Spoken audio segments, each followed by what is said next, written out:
Welcome to Process Better, the latest Beyond Clean series where we dive deep into the workflows, best practices, and innovations that drive excellence in sterile processing. From point-of-use cleaning to set assembly, inventory intelligence, and beyond, we're tackling the biggest challenges in surgical services with real, actionable solutions. Each episode, we'll break down the details, challenge the status quo, and help you refine your process for better outcomes. Process Better is proudly sponsored by Medline. More than a medical supplier, we make healthcare run better. And now, sit back and stay tuned as we explore what it takes to improve, innovate, and process better. Every instrument, every time.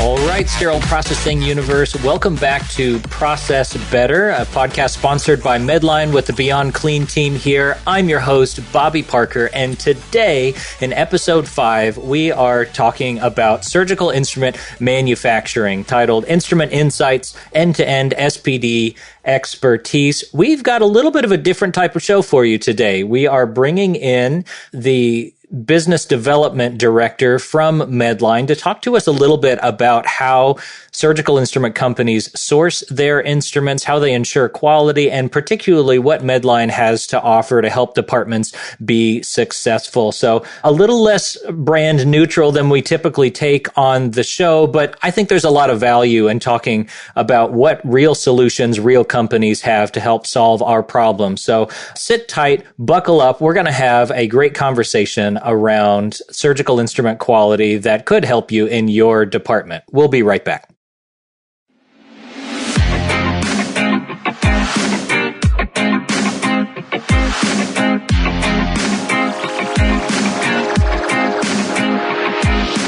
And welcome back. Joining us now in studio is Mike Andresen, the Director of Business Development for Medline Surgical Instrument Business. Mike, thanks for joining us in the studio. Welcome to the show. I appreciate having me on. Mike, I gave a little bit of a teaser as we were introducing this episode, but you certainly have the right background for the type of conversation we want to have today around instrument quality and kind of zooming out of the department and talking about instrument quality as a whole. For those who aren't familiar with you and your background, could you tell us a little bit about yourself and what you've been doing in the industry? Yeah, I've been in this industry my entire professional career. I graduated college about 22 years ago on a Friday. Monday morning, I was at an office working for my first employer, who was a surgical instrument provider, well recognized here in the U.S. I was a sales rep trainee. I moved on to managing territories. I managed a laparoscopic sales team, got into marketing and sourcing, and started taking trips over to Germany. And it was pretty eye-opening upon my first trip there when you walk into a manufacturing facility and you see that these aren't facilities that are owned by the brands that you see here in the U.S. These are contract manufacturers who are making instruments for a lot of companies. Are using the same machines, the same steel, the same production steps.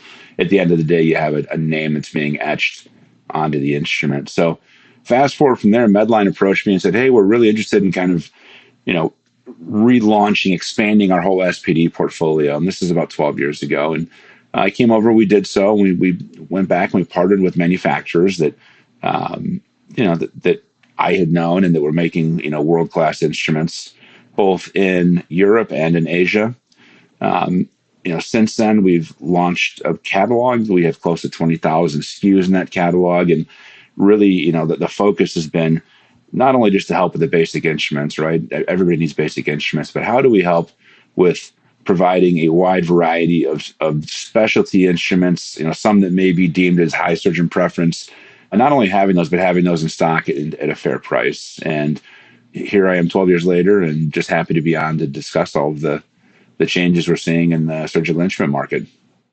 That's wild to think about. And the reason I say that is because I've been in the industry around 13 years or so. So I've only ever known Medline as a surgical instrument presence in the industry.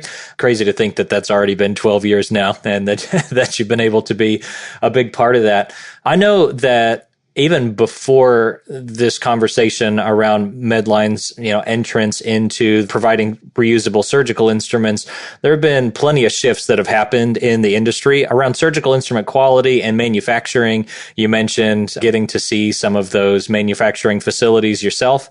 I'm curious, what have you seen over the course of your career in terms of just shifts in instrument manufacturing practices and quality? Like what's different today from what it was 20 years ago?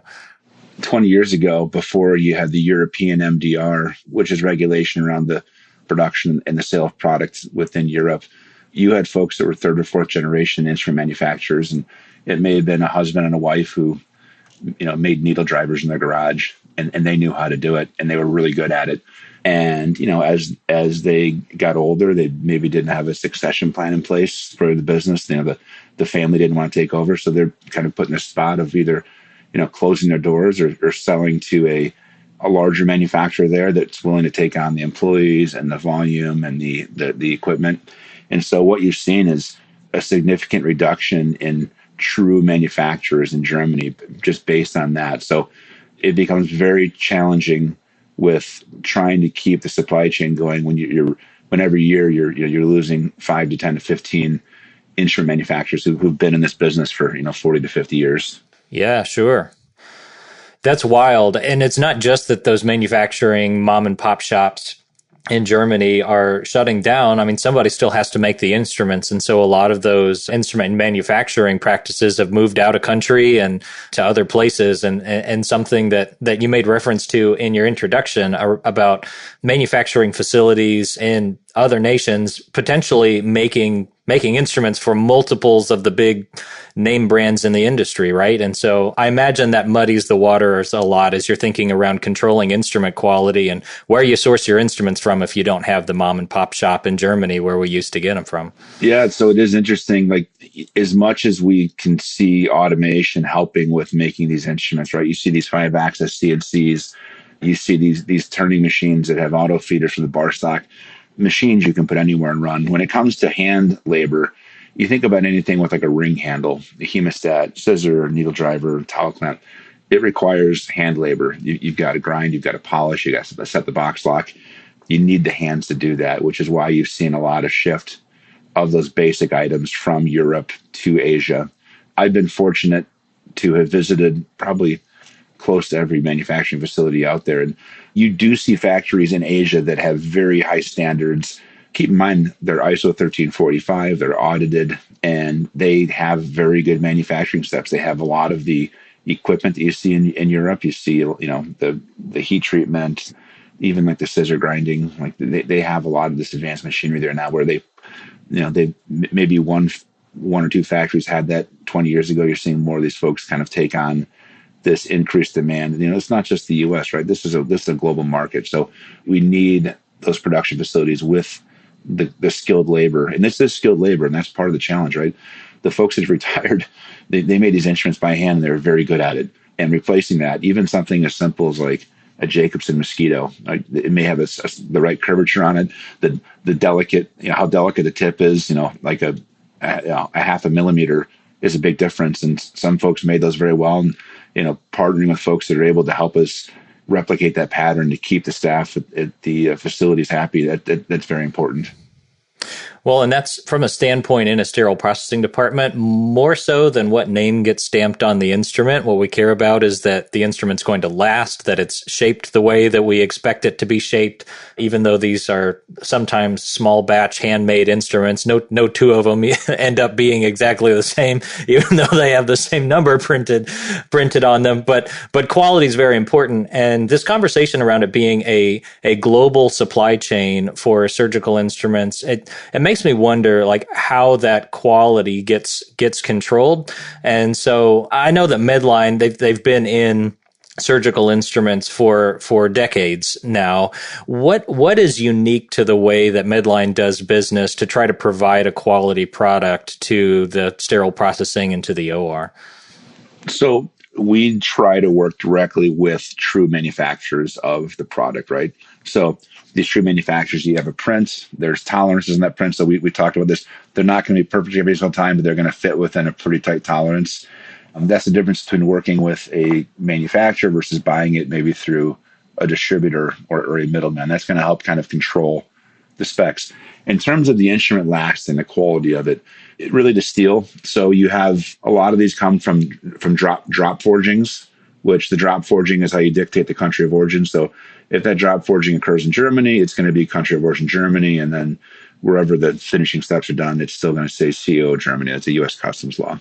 These forgings are coming from a total of 6 to 7 forging houses in Germany. So when they provide these forgings, you get a certificate of steel. The steel comes from a steel distributor, and you can see, okay, this is 304 steel. You have the certificate. It shows you all of the chemical makeup of the steel, so that you can see, okay, if it's a 420 forging, okay, it's got 12% chromium, all the things that really are dictated within these ASTM standards. So it's really with controlling the raw material on the front end is the biggest difference. And that's where you see the biggest difference between a long-lasting reusable instrument versus a floor-grade instrument is having that high-quality raw material and maintaining that through the supply chain. Yeah, we're moving really fast, Mike, and you're throwing out a lot of big terms. And so I want to rewind just a second and revisit something that you just said. So these instruments, they start out, if you're buying something that has stamped on the side of it, German stainless, which is what our technicians are looking for generally when we're talking about reusable surgical instruments.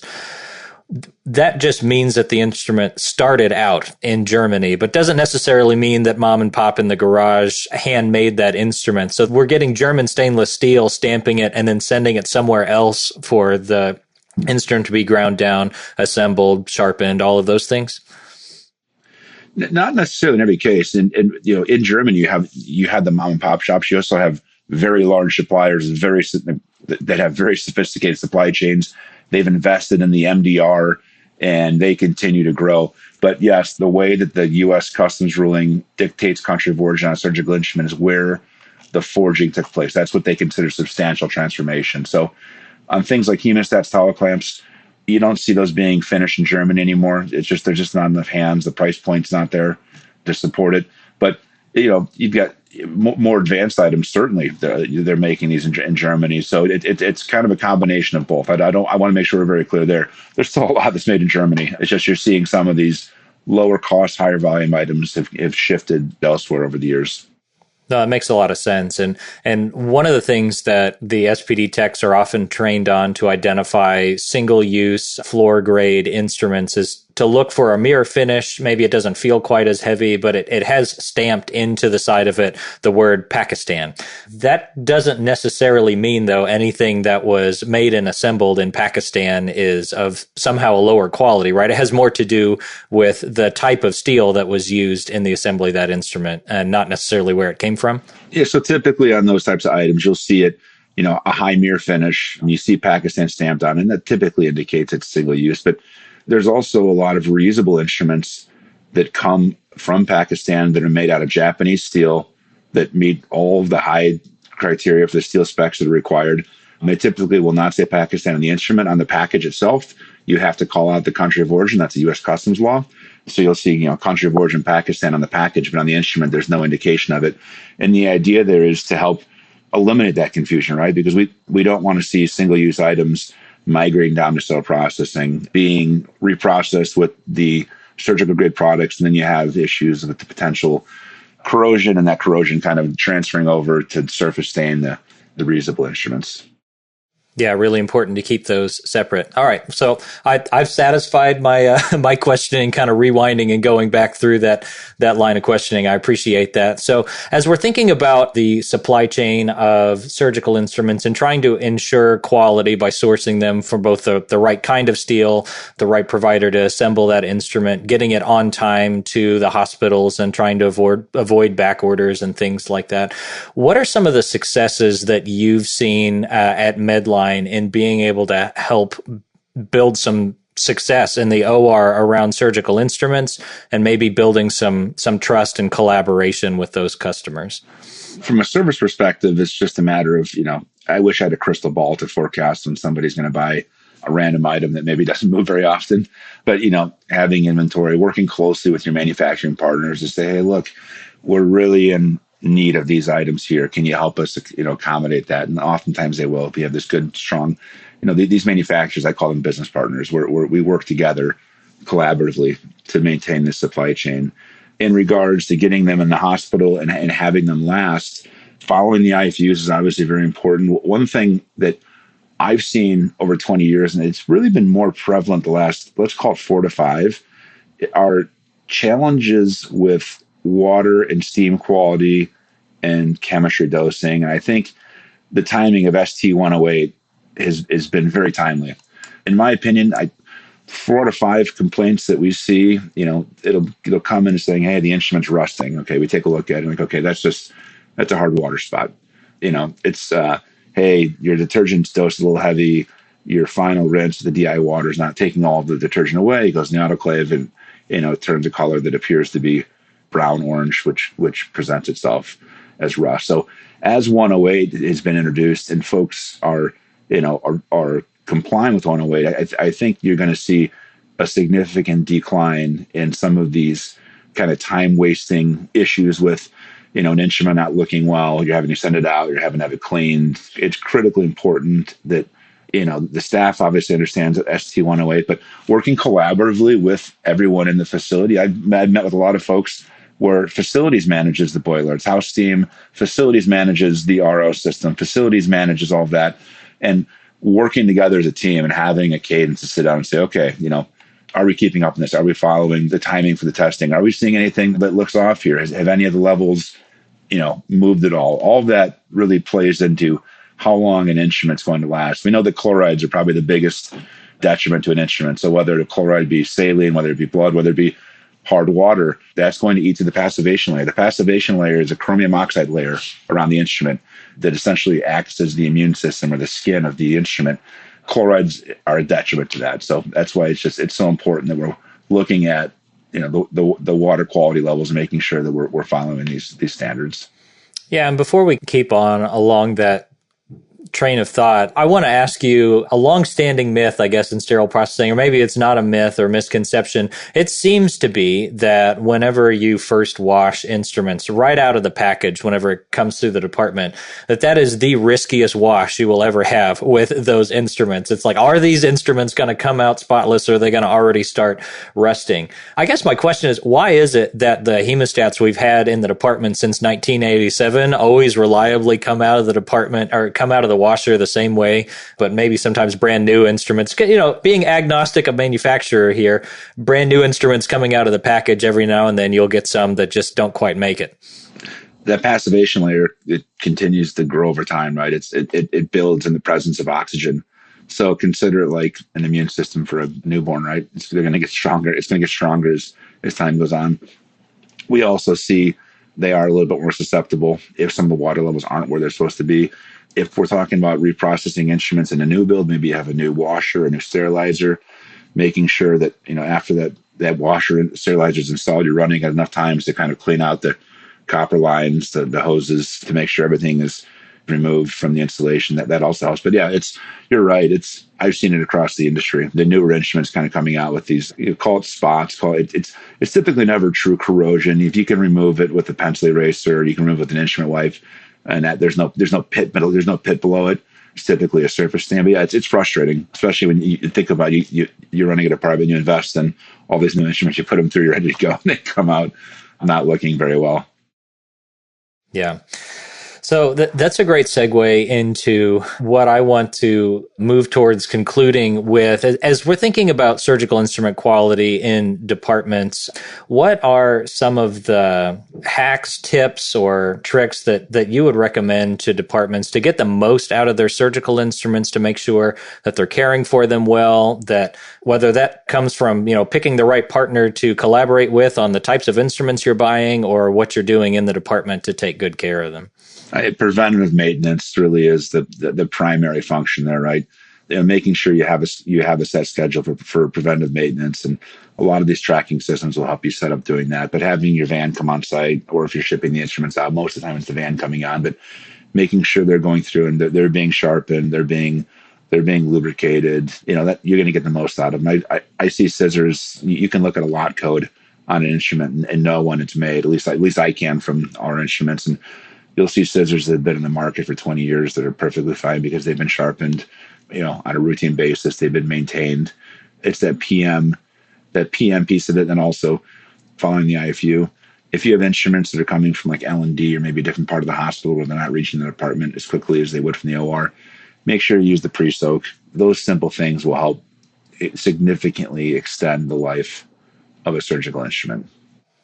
Yeah, well said. We've touched on a lot of those topics even throughout the course of this podcast series. So good job being in line with your colleagues there, Mike, on good care of surgical instruments. As we're wrapping here and thinking about the service that Medline provides when it comes to surgical instruments, I want to be, I guess, a bit transparent and perhaps a bit contrarian here, Mike. These surgeons that we have in the OR tend to get trained on particular techniques. They're accustomed to certain instruments that they like the feel of, or they've always used. And so you get these deep-seated, long-lasting trust relationships with brand names when it comes to surgical instruments. And even so in sterile processing, I was a sterile processing manager myself, and you just want to be sure that when you open up that package, you're going to have a consistent quality product. And so you start to build these preferences, and nothing sours the mood like getting handed a new GPO contract saying you got to now buy from this other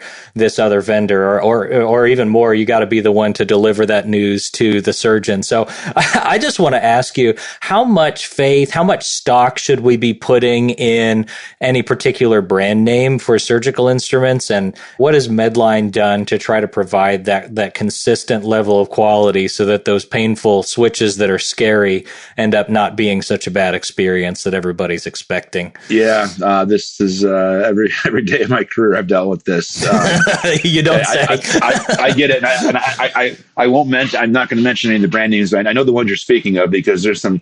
To your point, there's some deep loyalty to some of these very special cardiovascular items or very special spine items. A couple things. So oftentimes we produce the instrument to the same spec as this competitor on the same manufacturing line, but it's our name on it versus the competitor's name. And they'll simply look at it and be like, nope, can't use it. This isn't so-and-so's brand.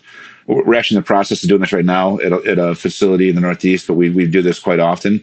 We find these problem items. So we'll say, okay, look, give us your purchase history list. Give us the count sheets for some of the more particular surgeons that are going to, have these objections. We'll bring in our equivalent samples, and you almost do kind of a blind taste test. So you can tell them, say, give this thing a whirl. And oftentimes what we find out is, they touch it, they feel like, oh, this looks good. Kind of, may I use it in the procedure? Yeah, go ahead. And then they use it like, oh, this works great. So, getting out ahead of it and just saying, hey, look, we're not taking away from you what you're using, right? This is in place. And there's a new contract. We're not going to take these instruments out and replace them right away. But if you were to need to order additional ones, here's our version. Go ahead and try it. And we have a pretty high success rate with that on things like delicate needle drivers, kerosins, like the typical suspects, right? Where you get the pushback. But I think that's the best way to do it is let them try, let them provide the feedback. Oftentimes, we'll find that they may say, hey, we don't like this instrument. And you find out, okay, maybe they're using something different. Maybe the count sheet wasn't updated and we crossed it from, to the items on the count sheet. They made a change to a slightly different version. So just having that collaboration with the end users and being able to bring in products from the try, I think that helps eliminate that objection ahead of it. Yeah, that definitely answers the question for the surgeon. I'm curious, is there anything different that you've had to do or seen that's been successful in sterile processing departments? Because sometimes it's that SPD manager that's holding the line on their preferred instruments and not necessarily the end user. I mean, for us, I can only speak on Medline's behalf and what I've seen. There's certain items that we know that the item they're asking for is unique. We're not going to even try to bring ours in and say, look, stick with what you have. That's one of those specialty items. Okay, even though it's not on contract, you're going to buy it. You can buy it anyways. It happens everywhere. Not every facility. There's not a facility out there that's 100% compliant, right? That's why there's 200 instrument companies in business. But to build trust with the SPD manager, we'll say, okay, look, if the physician wants this, let's at least give us an opportunity to bring these in, go sit down with them, have the physician say yes, and that builds a trust in the SPD manager that they're okay buying them. And we identify those on a case-by-case basis. Like I mentioned earlier, the types of instruments, we typically know what's going to be challenging. We also know which instruments are kind of no-brainers. They're going to be interchangeable. They're going to be almost identical. So that's, it's on a case-by-case basis. But, ultimately, if the physician and the clinicians are happy, that makes the SPD manager's life easier. They're not going to deal with anybody, complaining or saying, return these and buy what I had asked for originally. So that's the best way that we've gone about doing it, in my opinion. I appreciate that there are guys like you out in the industry, Mike. In sterile processing, we talk all the time about how essential we are to surgery. And that's absolutely the truth. You're not going to get by more than a day or two doing surgeries in the hospital without having a good sterile processing department. It's also true that we're not going to make it more than a week without good instrument manufacturers and suppliers. And so the fact that there's good work being done, somebody boots on the ground looking in manufacturing facilities, sourcing good materials and making sure that instruments are consistent every time really helps support that mission that we have of providing safe, quality surgical instruments every time for every single patient. So I appreciate that about you, Mike. I want to give you the last word in our interview here and just ask you broadly if there was one thing that you wish that sterile processing departments would know or do about surgical instrument quality. What would that one thing be as we close? We kind of covered it in a few other questions, but there's not a lot of differences in the quality of the majority of the brands you're buying. There may be a slight difference in the design. Maybe one tip is thicker than a competitor's, and that can be perceived as poor quality. But for the most part, we're using all the same manufacturing partners. So when I see a quality complaint come in, I'm like, okay, this forcep comes from this one factory that makes forceps. This kerosene comes from a completely different factory. If all those items are having issues, you're like, okay, how do we identify the lowest common denominator here? They're all being made separate lots, separate production facilities, different types of steel. And that's where it kind of ties back to, okay, let's uncover the root cause. And we have a team that we employ of former SPD managers and clinicians that will help come in and help uncover some of these, like where in the process is this issue occurring? And we've really focused on that along with education. We have 17 hours of education for free at Medline University. We partnered with a very well-known thought leader in the sterile processing space to take the content and put it out on medline.com. So it's very easy to consume. So that's the other piece I failed to mention earlier is we've really invested in the education of the resources. So when an issue does come up, let us come in and help you uncover what that issue is so that we can help fix it moving forward. Yeah, that collaboration piece, that partnership piece is so important because instrument quality is not the responsibility of one person in the department. It's not even the responsibility of one department. It spans across, residents and transporters and sterile processing and surgeons and the whole team. And so that's so important. Mike, time has expired on us, but I want to say thank you so much for joining the show and giving us a peek behind the curtain that is surgical instrument manufacturing. One of these days, I'm going to tag along with you to one of those trips over to Germany and see one of these facilities. But hey, thanks for coming on the show. I appreciate you. Yeah, I appreciate your time. Thank you for having me on.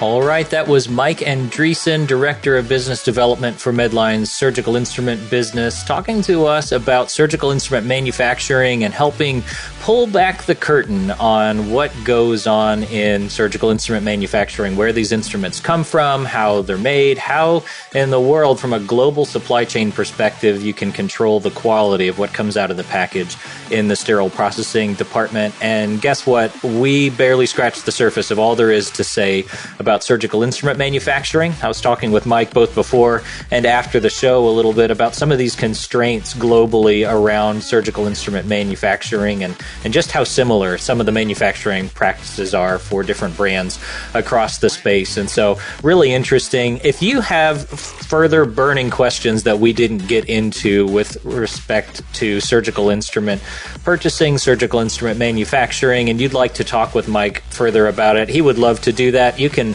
reach out to Mike at mandresen@medline.com, or if you want to look him up on LinkedIn, you can find him there, Michael Andresen on LinkedIn.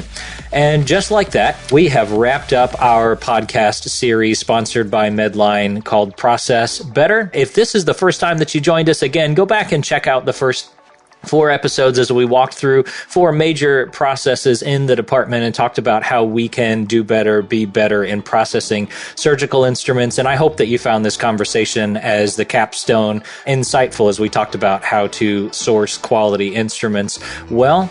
And with that, we'll leave you, as we always do here at Beyond Clean. I'll encourage you, on behalf of the whole Beyond Clean team, keep fighting dirty.